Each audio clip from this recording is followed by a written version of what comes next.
Film अभिनेत्री स्मिता पाटिल की आज पुण्यतिथि है। स्मिता पाटिल बॉलीवुड में एक बेहद प्रतिभाशाली अभिनेत्री के तौर पर याद की जाती है। बहुत कम ही उम्र में उन्होंने इस दुनिया को अलविदा कह दिया।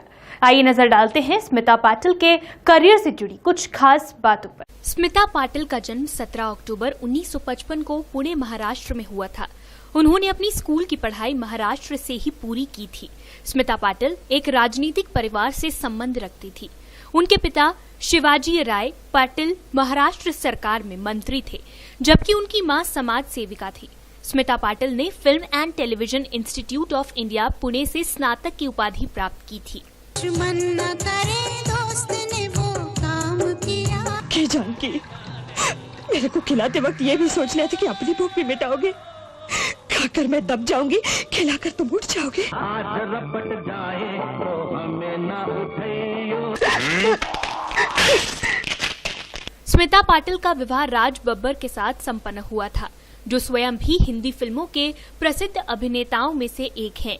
उनका बेटा प्रतीक बब्बर भी हिंदी फिल्मों में सक्रिय है। कॉलेज की पढ़ाई पूरी करने के बाद स्मिता ने मराठी टेलीविजन में बतौर समाचार वाचिका काम किया।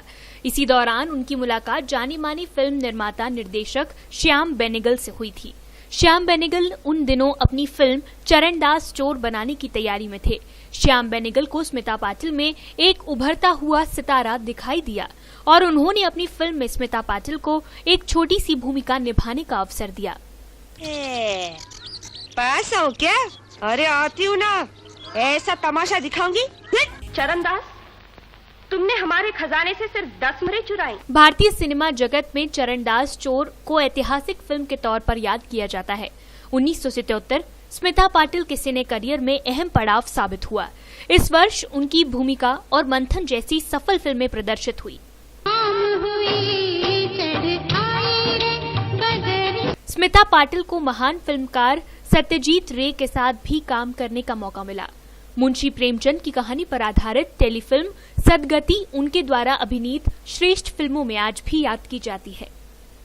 स्मिता ने कई फिल्मों में काम किया, जिसमें सितम, गलियों का बादशाह, वारिस, डांस, मिर्च मसाला, नजराना, इंसानियत के दुश्मन, देव शिशु, अनोखा रिश्ता, मेरे घर मेरे बच्चे, गुलामी, आखिर क्यों, कसम पैदा करने वाले की, अर्ध सत्य, दर्द का रिश्ता, अर्थ, मंडी, नमक हलाल, चक्र सहित कई फिल्मों में काम किया। से किसी तरह किसी माने में कम नहीं है औरत, और अगर वो चाहे तो मर्द की जातियों का मुंह तोड़ जवाब दे सकती। अपनी फिल्मी सफर में स्मिता पाटिल ने कई पुरस्कार व सम्मान प्राप्त किए, जिनमें 2 बार राष्ट्रीय फिल्म पुरस्कार 1978 और 1982, 3 बार फिल्म फेयर पुरस्कार 1978, 1981 और 1982। 1985 में पद्मश्री से भी सम्मानित किया गया। लगभग 2 दशक तक अपने सशक्त अभिनय से दर्शकों के बीच पहचान बनाने वाली ये अभिनेत्री महज 31 वर्ष की उम्र में 13 दिसंबर 1986 को इस दुनिया को अलविदा कह गई।